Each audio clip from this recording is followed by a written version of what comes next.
ముందుగా పాత్రికేయులందరికీ హృదయపూర్వక నమస్కారాలు. మరి మహిళా పార్లమెంటేరియన్ సమావేశం 10, 11, 12వ తేదీ జరగబోతుంది విజయవాడలో. సమావేశానికైతే మేము వ్యతిరేకం కాదు. ఈరోజు జాతీయ స్థాయిలో ఎంతోమంది పేరు మోసిన మహిళలు, ప్రముఖులు ఇందులో పాల్గొంటున్నారు. అలాగే 12,000 మంది హాజరవుతున్నారు. దీనికి ప్రధాని, లోక్సభ స్పీకర్ కూడా రావటం నిజంగా చాలా సంతోషంగా ఉంది. అండ్ దీనికోసం ఒక 12 కోట్లు ఖర్చు పెడుతున్నారు అంటే కూడా ఇది అందరికీ భోజనం పెట్టడానికా లేదా వాళ్ళు భోజనం చేయడానికా అనేది ఇప్పటికే ప్రజల్లో ఒక క్లారిటీ వచ్చేసి ఉంటుంది. ఎందుకంటే ప్రజలకు ఖర్చు పెట్టే విధానంలో కానీ వీళ్ళు మీటింగ్లకు కానీ ఓపెనింగ్లకు పెట్టే ఖర్చులు ప్రజలు గమనిస్తూనే ఉన్నారు. కాబట్టి ఈరోజు ఈ సభ ఆంధ్రప్రదేశ్లో పెట్టడం ద్వారా తెలుగుదేశం పార్టీ ఈ 2.5 సంవత్సరాల కాలంలో వీళ్ళు చేసిన అరాచకాల్ని, మహిళల మీద వీరు చేసిన అఘాయిత్యాల్ని కప్పిపుచ్చుకోవడానికి మరి ఈ యొక్క సభను వీళ్ళు వాడుకుంటున్నారా, లేదా వాళ్ళు చేసిన తప్పుల్ని ప్రక్షాళన చేసుకొని ఇక మీదటైనా మహిళల్ని గౌరవిస్తూ వాళ్ళకి రక్షణ కల్పించి మరి పట్టపగలే కాదు అర్ధరాత్రి కూడా మహిళ స్వాతంత్రంగా నడిచే విధంగా చేయటానికి కంకణం కట్టుకుందా, లేదా భవిష్యత్తులో ఇంకా ఈ 2.5 సంవత్సరంలో గ్రామస్థాయి తెలుగుదేశం పార్టీ గూండాల నుంచి రాష్ట్ర స్థాయి మంత్రులు, ముఖ్యమంత్రి, ఆయన కొడుకుల వరకు, మంత్రుల కొడుకుల వరకు అందరూ కూడా ఇంకా మహిళల్ని దారుణంగా అవమానించడం కానీ వారి మీద అఘాయిత్యాలు చేయటం కానీ చేయడానికి చేసినా కూడా మరి ఈ జాతీయ మహిళా మనులందరూ మనకి అండగా ఉండటం కోసం ఈరోజు వాళ్ళందరినీ కూడా ఇక్కడ గౌరవించి మెప్పించాలన్న ప్రయత్నం కోసం ఈ సభ పెట్టారనేది ఒక క్లారిటీ ఇవ్వాల్సిన అవసరం ఉంది. ఎందుకంటే ఈరోజు భారతదేశంలో మోస్ట్ ఇన్సెక్యూర్డ్ స్టేట్ ఏదైనా ఉంది అంటే అది ఆంధ్రప్రదేశ్ అని నిస్సందేహంగా చెప్పచ్చు.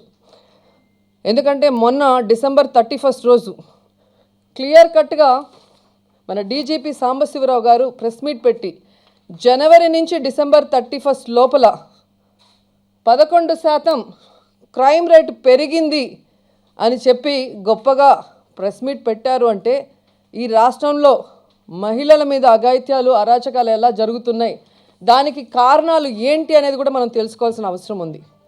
ఎందుకంటే ఈరోజు ఐఏఎస్లు కానీ ఐపీఎస్లు కానీ వాళ్ళు ఇండియన్ అడ్మినిస్ట్రేషన్ నామ్స్తో పని చేస్తున్నారంటే లేదు. వాళ్ళకంటూ ఏపీ సెక్రటరియట్ బిజినెస్ రూల్స్ ఉంటాయి, వాటి ప్రకారంగా పనిచేస్తున్నారంటే అది కూడా లేదు.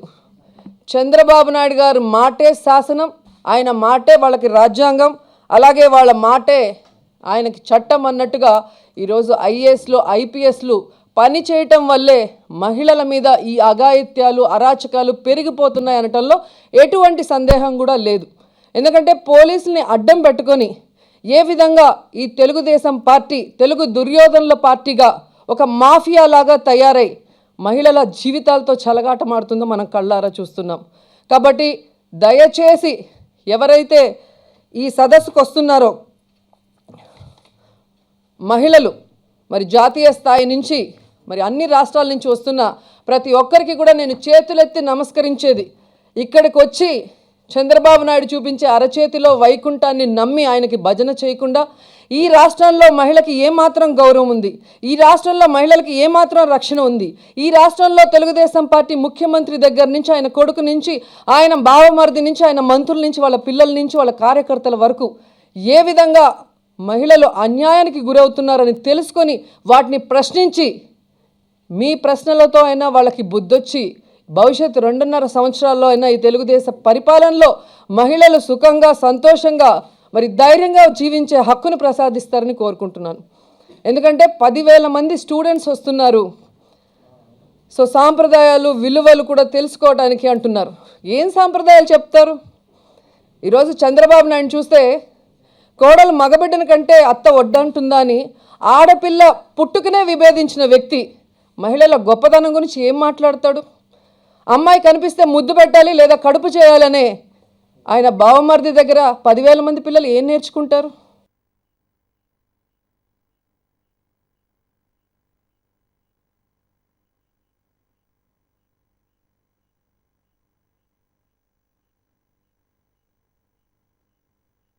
మళ్ళీ కుక్క అడ్డం వచ్చిందంటారు. ఇలాంటి వాళ్ళ దగ్గర ఏం విలువలు నేర్చుకుంటారు? ఒక బిడ్డని నిర్దాక్షిణ్యంగా చంపేసిన బోండా ఉమ కొడుకు తప్పు చేసినా కప్పిపుచ్చుకొని మరి ఎలా మిగతా వాళ్ళ మీద నోరేసుకుంటున్నారో అలాంటి వాళ్ళని చూసి ఏం నేర్చుకుంటారని నేను అడుగుతున్నాను. నిజంగా ఎంత సిగ్గుచేటంటే ఈరోజు అమరావతి చుట్టుపక్కల మరి కాల్ మనీ సెక్స్ ర్యాకెట్లో 200 పైగా సీడీలు దొరికి ఆ యొక్క క్రైమ్లో ఇన్వాల్వ్ అయిన బోడే ప్రసాద్ కానీ బుద్ధా వెంకన్న లాంటి వాళ్ళు ఉన్నారు, బోండా ఉమ లాంటి వాళ్ళు ఉన్నారని తెలిసి కూడా వాళ్ళ జీవితాలు నాశనమైనా పర్లేదు, నా పార్టీ నాయకులకి ఏం కాకూడదని చెప్పి సిగ్గు లేకుండా వాళ్ళు మన అసెంబ్లీలో అడుగుపెట్టి ముఖ్యమంత్రి పక్కన కూర్చుంటున్నా కూడా అలాంటి వాళ్ళని ఏమనకుండా ఆ యొక్క ఇష్యూని మాట్లాడిన ఒక మహిళని కాబట్టే కదా ఈరోజు నన్ను 1 ఇయర్ రూల్స్కి విరుద్ధంగా సస్పెండ్ చేసి మహిళని కూడా చూడకుండా ఏ విధంగా బయటికి నెట్టేశారు మీరు అందరూ కూడా చూశారు. చంద్రబాబు నాయుడుకి ప్రశ్నించే వాళ్ళంటే నచ్చదు అని చాలా సందర్భాల్లో మనం చూసాం. అది తన అత్త అయినా కూడా మరి లక్ష్మీభారతి విషయంలో మీరు చూస్తే ఒక అత్త అన్న గౌరవం కూడా లేకుండా తన రాజకీయ లబ్ధి కోసం ఏ విధంగా ఆవిడ క్యారెక్టర్ అసోసియేషన్ చేశాడో మనం కళ్ళారా చూసాం. అలాగే ఒక దళిత స్పీకర్ అని కూడా చూడకుండా కుతూహలమ్మని ఎలా ఏడిపించారో కూడా చూసాం.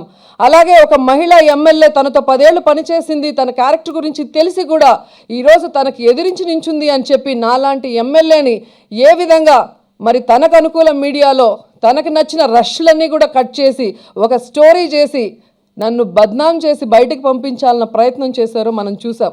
ఈరోజు అక్కడికి ఇంతమంది వస్తున్నారే, కానీ ఈ రాష్ట్రంలో మహిళల కన్నీళ్లు తుడవటానికి, రైతుల కన్నీళ్లు తుడవటానికి, పేదవాళ్ళ కన్నీళ్లు తుడవటానికి అడుగడుగునా తిరిగిన బృందాకారత్ని కానీ అలాగే మేధా పాట్కర్ కానీ ఎందుకు పిలవలేదని నేను అడుగుతున్నాను.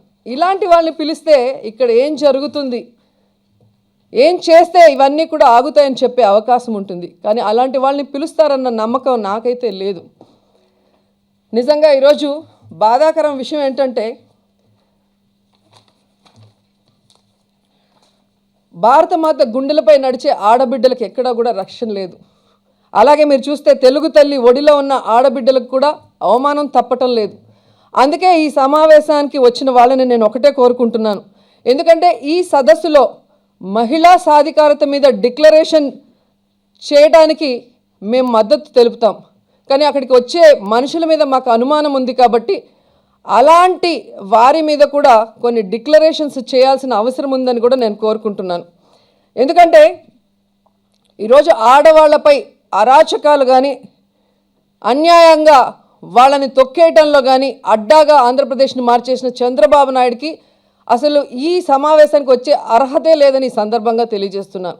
ఒకవేళ నిజంగా తన తప్పులు సరిదిద్దుకోవాలని అక్కడికి రావాలి అంటే మరి ఆయన ఖచ్చితంగా తెలుగు ఆడపడుచులందరికీ కూడా బహిరంగ క్షమాపణలు చెప్పిన తర్వాతే ఆ సమావేశంలో అడుగు పెట్టాలని కూడా ఈ సందర్భంగా మేము వాళ్ళకి తెలియజేస్తున్నాం. ఎందుకంటే ఈరోజు డ్వాక్రా మహిళల రుణమాఫీ చేస్తానని చెప్పి ఆ కుటుంబాలన్నింటినీ కూడా రోడ్డు మీదకి తీసుకొచ్చిన మరి చంద్రబాబు నాయుడికి ఈ యొక్క సదస్సులో మాట్లాడే నైతిక హక్కు లేదు.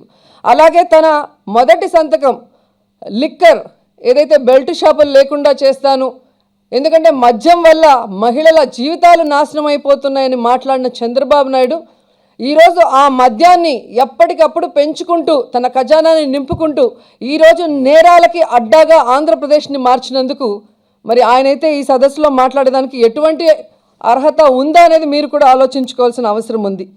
అలాగే ఈరోజు బాల్య వివాహాల్లో నెంబర్ 1 ప్లేస్లో మన ఆంధ్రప్రదేశ్ ఉంచినందుకు సిగ్గుతో ఆయన అసలు ఆ సమావేశానికి రావటానికే అర్హత లేదు అనేది కూడా మా ఉద్దేశం. అలాగే బీచ్లో బికినీ షోలు చేయడానికి తెగబడ్డ ధైర్యం చూసారే, అది పీక్స్. మహిళల్ని అవమానించడంలో అంతకన్నా వేరే ఇక దిశానిర్దేశం ఉండదు. కానీ ఈరోజు అందరం మేమంతా కలిసి పోరాటం చేశాం కాబట్టి ఇప్పటికైతే ఆగినట్టు అనిపిస్తుంది, కానీ ఏం చేయబోతాడన్న భయం ప్రతి మహిళలో కూడా ఉందన్న విషయం మనకు తెలుసు. అలాంటి మహిళ మాన ప్రాణాలని కూడా మరి అంగట్లో బొమ్మలాగా వాడుకోవాలని చూస్తున్న చంద్రబాబు నాయుడు ఈ మహిళా సదస్సుకు వచ్చి ఆయన మహిళలకి న్యాయం చేస్తాను అని మాట్లాడేదానికి అనుమతి ఇస్తారా ఈ మహిళలను నేను కోరుకుంటున్నాను. అలాగే మీరు చూస్తే మెడికో సంధ్యారాణిని వేధించి ఆవిడ చావుకు కారణమైన ఆ ప్రొఫెసర్ ఎవరైతే ఉన్నారో లక్ష్మి గారు, ఆమెకి కొమ్ము కాసిన కామినేని శ్రీనివాస్ గారిని మంత్రి పదవిలో నుంచి బర్తరఫ్ చేసే విధంగా కూడా మరి ఈ యొక్క సమావేశంలో డిక్లరేషన్ చేయాలని మేము డిమాండ్ చేస్తున్నాం. అలాగే కాల్మనీ వ్యాపారంతో జనాల్ని పిప్పి చేసిన బోడే ప్రసాద్, అలాగే బోండా ఉమా, బుద్ధ వెంకన్నలను కూడా ఇకపై చట్టసభల్లో అడుగు పెట్టనీయకుండా డిక్లరేషన్ చేయాలని కోరుకుంటున్నాం. అలాగే మీరు చూస్తే నడి రోడ్డు మీద మహిళల్ని తన అనుచరుడితో తన్నించిన పయ్యావుల కేశవ్ లాంటి వాళ్ళ చర్యల్ని మరి కరెక్ట్ చేసే విధంగా, అతనికి శిక్ష పడే విధంగా కూడా డిక్లరేషన్ చేయాలని కోరుకుంటున్నాం. ఇలా అన్నీ మనం చేయగలిగితేనే చంద్రబాబు లాంటి మహిళా ద్రోహికి బుద్ధి చెప్పే అవకాశం ఉంటుంది. అండ్ ఈ పార్లమెంటు సదస్సుకి ఒక అర్థం ఉంటుంది, వాళ్ళు చేసే ఆ డిక్లరేషన్కి కూడా ఒక సార్థకత ఉంటుంది. ఎందుకంటే చంద్రబాబు నాయుడు ఇంతవరకు మహిళల మీద జరిగిన దాడుల్లో ప్రతి ఒక్క చోట కూడా సెటిల్మెంట్ ముఖ్యమంత్రిగా సెటిల్మెంట్లు చేసుకుంటూ మహిళల్ని అవమానిస్తూ పోయాడు. కాబట్టి ఈరోజు ఇలాంటివన్నీ కూడా ఆ సమావేశంలో ప్రశ్నించే అవకాశం ఉన్న మాలాంటి వాళ్ళకి అవకాశం ఇస్తారా ఇవ్వరా అన్నది కూడా మాకు సందేహంగా ఉంది. పోనీ అక్కడికి వచ్చే 10,000 మంది స్టూడెంట్స్కైనా ఆ అవకాశాన్ని ఇస్తే ఈ రాష్ట్రంలో ఎవరు ఏంటి, మహిళలకి ఏమాత్రం గౌరవం ఉంది, ఏమాత్రం వారికి రక్షణ ఉంది, వారికి ఏదైనా జరిగితే ఈ పోలీసులు ఏ విధంగా వాళ్ళకి న్యాయం చేస్తారు అన్న దాని మీద వాళ్ళు ప్రశ్నలు అడిగితే సమాధానాలు చెప్పే ధైర్యం అక్కడ ఉన్న వాళ్ళకి ఉందని నేను ప్రశ్నిస్తున్నాను. ఎందుకంటే భారతదేశంలో 29 చట్టసభలు ఉన్నాయి, అలాగే కేంద్రపాలిత ప్రాంతాల్లో 2, మొత్తం 31 చట్టసభల్లో ఏడీఆర్ ఏదైతే సర్వే చేసిందో మహిళలపై ministers with cases related to crimes against women. So 31 శాసనసభలో ఉన్న మంత్రుల మీద మరి ఏదైతే సర్వే జరిగిందో ఆ సర్వేలో 4 మంత్రులు మాత్రమే ఈ మహిళల మీద అఘాయిత్యాలు చేయటంలో నెంబర్ 1 ప్లేస్లో ఉన్నారని ఇచ్చారు. దాంట్లో ఫస్ట్ ప్లేస్, సెకండ్ ప్లేస్ ఆంధ్రప్రదేశ్కి రావటం అనేది నిజంగా మనం అందరం కూడా సిగ్గుతో తలదించుకోవాల్సిన విషయం. దాంట్లో నెంబర్ 1 ఎవరయ్యా అంటే ఉమామహేశ్వరరావు దేవినేని, కృష్ణా డిస్టిక్. అలాగే రెండవది అచ్చెన్నాయుడు కింజరపు, శ్రీకాకుళం. సో ఇలాంటి వాళ్ళని క్యాబినెట్లో పెట్టుకొని వీళ్ళు అమరావతిలో మహిళా సాధికారత మీద సదస్సు చేసి మహిళలకి ఏదో కిరీటం పెట్టేస్తారు అంటే అక్కడికి వచ్చిన జాతీయ నాయకుల్లో కొంతమంది రాష్ట్రం గురించి అవగాహన లేని వాళ్ళు నమ్మచ్చేమో కానీ 80% నమ్మే పరిస్థితి లేదు. కాబట్టి ఈ విషయాల మీద కనుక గట్టిగా చర్చించి ఈ ప్రభుత్వాన్ని నిలదీసి సరిదిద్దితే ఈ యొక్క జాతీయ మహిళా పార్లమెంట్ సదస్సుకి ఒక సార్థకత ఉంటుంది, ఒక అర్థం ఉంటుంది. కాబట్టి చేతులెత్తి మరోసారి నమస్కరించి ప్రతి ఒక్కరికి అడుగుతున్నాను, విద్యార్థులకు కానీ అక్కడ వెళ్ళే 10,000 మందికి, అలాగే వచ్చే ముఖ్యమైన నాయకులు అందరికీ కూడా వీటి మీద మీరు సదస్సు చేయండి. ప్రజలందరూ కూడా గమనిస్తున్నారు, అప్పుడే మహిళలు తల ఎత్తుకొని తిరిగే రోజు వస్తుంది. ఎందుకంటే గాంధీ గారు చెప్పేవారు, లక్ష్యమే కాదు మనం చేరుకునే మార్గం కూడా పవిత్రంగా ఉండాలి అని. ఇక్కడ మాకు చంద్రబాబు నాయుడు గారి మీద నమ్మకం లేదు కాబట్టి ఆ సదస్సుకు వచ్చే వాళ్ళని కోరుకుంటున్నాం. ఎందుకంటే ఆయన లక్ష్యం పవిత్రమైనది కాదు, ఆయన మార్గం పవిత్రమైనది కాదు. ఆయన లక్ష్యం ఒకటే, 1,000 కోట్లు సంపాదించాలి, కొడుకుని తన రాజకీయ వారసుడిని చేసుకోవాలి. మార్గం దుర్మార్గం, ఏమైనా చేయొచ్చు.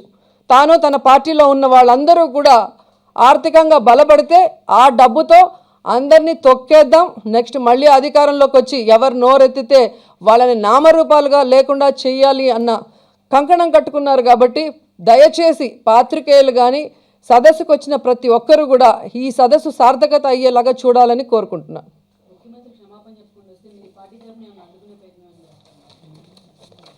అడ్డుకునేదానికి మేము అన్ని రకాలుగా ప్రయత్నం చేస్తాం.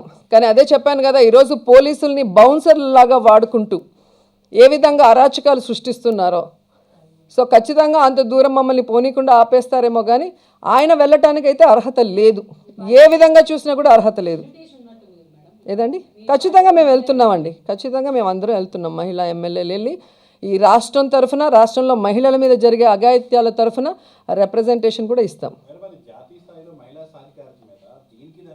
ఏదైనా ఒకటే అండి, మహిళ అంటే గ్రామ స్థాయి నుంచి జాతీయ స్థాయి వరకు. జాతీయ స్థాయి అంటే ఢిల్లీలో ఉండే వాళ్ళకో లేదా ఇంకెక్కడో ఉన్న వాళ్ళకో కాదు, ఆంధ్రాలో ఉన్న వాళ్ళకి కాదు అని కాదు. సాధికారత ఎప్పుడు మీరు కల్పించగలరు? అన్ని రకాలుగా వాళ్ళు ఎదిగినప్పుడే కదా.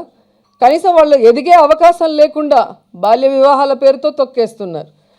పిల్లలు కాలేజీకి వెళ్తే ర్యాగింగ్ల పేరుతో చంపేస్తున్నారు. అఫీషియల్స్ ఉంటే వీళ్ళు చెప్పే దొంగ పనులు చేయలేదని చెప్పి వాళ్ళని కొట్టి వాళ్ళని అరాచకం చేస్తారు.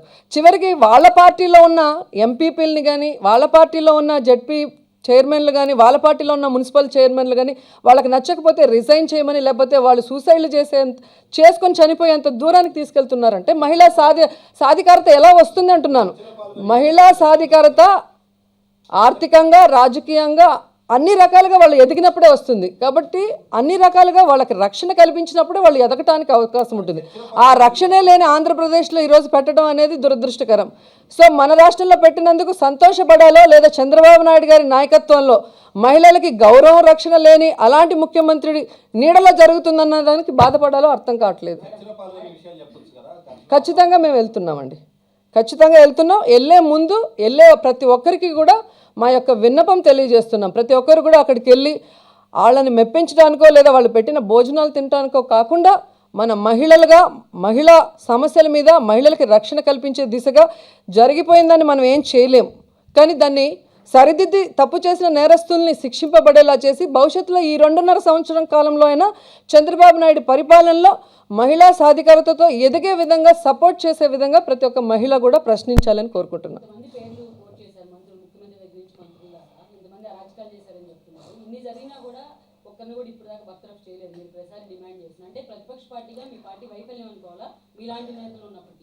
ప్రతిపక్షంలో మేము పవర్ఫుల్గా ఉన్నాం కాబట్టి ప్రజలకు ఈరోజు చంద్రబాబు నాయుడు మేకవన్న పులి అనే విషయం తెలిసింది. అంతకుముందు మీరు చూస్తే 2-3 ఛానళ్ళు ఉండేది, ఆయన గురించి గొప్పగా రాసేవాళ్ళు కాబట్టి ఆయన చేసే తప్పులు ఎవరికి తెలియకుండా పోయేవి. ఈరోజు జరుగుతున్న తప్పులు, ఈరోజు రోడ్డు మీద రావెల కిషోర్ కొడుకు ఒక మైనారిటీ అమ్మాయిని వేధిస్తే అక్కడున్న ఆ ఇండ్ల ముందర ఉన్న సీసీ కెమెరాలు ఫుటేజ్లో మనం చూసాం. కానీ మేము ఎత్తుకుపోయి తీసింది కాదు. అలా తెలిసిన దాన్ని కూడా వాళ్ళు కప్పిపుచ్చుకున్నారు అంటే వాళ్ళు ఏ విధంగా దిగజారిపోతున్నారో మీరు తెలుసుకోవాలి. కాబట్టి బర్తరఫ్ చేయనందుకు చంద్రబాబు నాయుడు సిగ్గుపడాలి. అలాంటి దుర్మార్గుల్ని క్యాబినెట్లో పెట్టుకున్నందుకు, రావణాసులను అందరినీ పెట్టుకున్నందుకు ఆయన ఫీల్ అవ్వాలి. కానీ ఆయన బర్తరఫ్ చేయకపోతే మేము విఫలమయ్యామని ఎలా అనుకుంటారు? Okay, thank you.